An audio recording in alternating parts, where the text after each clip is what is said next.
Alright, let's take a look at the commutative and associative properties. Alright, so first of all, let's look at these words, commutative and associative. So commutative, if you think about it, it's very similar to the word commute. And when you commute somewhere, you travel. So you kind of like move around. Associative is similar to the word associate. So when you associate, you kind of join. So at work, you might have associates. Those are people that you work with, so you work together as a group. Or you might associate something with something else. So for example, maybe when you think of football, you think of a certain team. So you associate football maybe with the LA Rams. So commute is to move and associate is to join together. So let's say we have this expression, a plus b in parentheses plus c. So if we use the commutative property, we can move things around. So in this case, this is equal to b plus a plus c. So it doesn't matter if we add a plus b or b plus a first. We could switch these and it's still the same. So they moved. It's commutative. Or we can move the c to the front. So c plus b plus a. And this would be easy to see if we use numbers. So let's say we have 5 plus 3 plus 2 as the original one. Well, this is going to give us 8 plus 2, which is 10.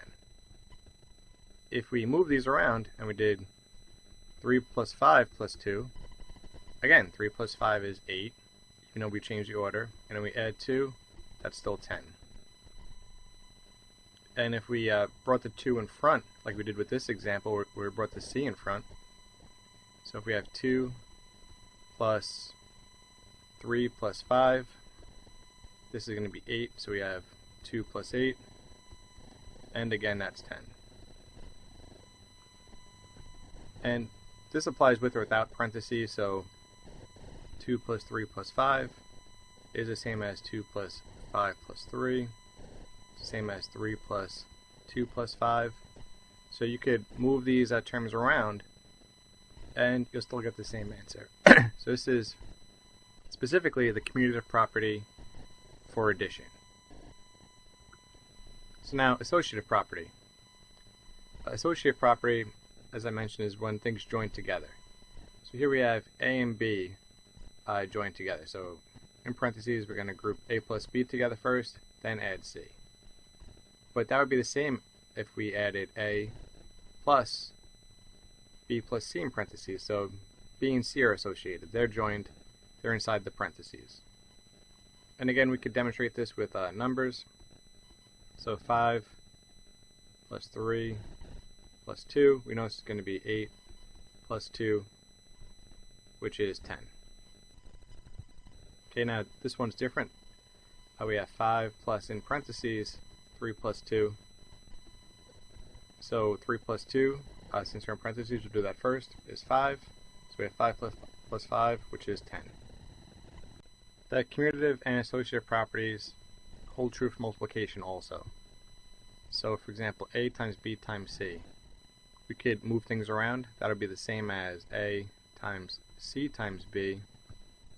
Or if we brought the c in front and moved the a to the end, c times b times a, and all other combinations. And again, we could see this easily with numbers. So let's say a is 5, b is 3, and c is 2. 5 times 3 would give us 15. So we still have 15 times 2, which is 30. Okay, let's try this one. A is 5, c is 2, b is 3. 5 times 2 is 10. We still have the times 3. Times 3 is 30. And c times b times a. C is 2, b is 3, a is 5. So we do 2 times 3, which is 6. We still have times 5. And again, we have 30. So these are some examples of the commutative property of multiplication. I also get the associative property of multiplication. So A times B times C, this would be equivalent to if we did A times B times C. So here we have the A and B inside parentheses, so we do that first. Here we have the B and C inside parentheses, we do those first. But these are going to be equal to each other. So 5 times 3 times 2 equals 5 times parentheses 3 times 2. 5 times 3 is 15, so we have 15 times 2, which is 30. Here we have 5 times the product of 3 and 2, so that's 6, and 5 times 6 is 30. So just to remind you, commutative has to do with moving terms around, and associative has to do with how you group them together.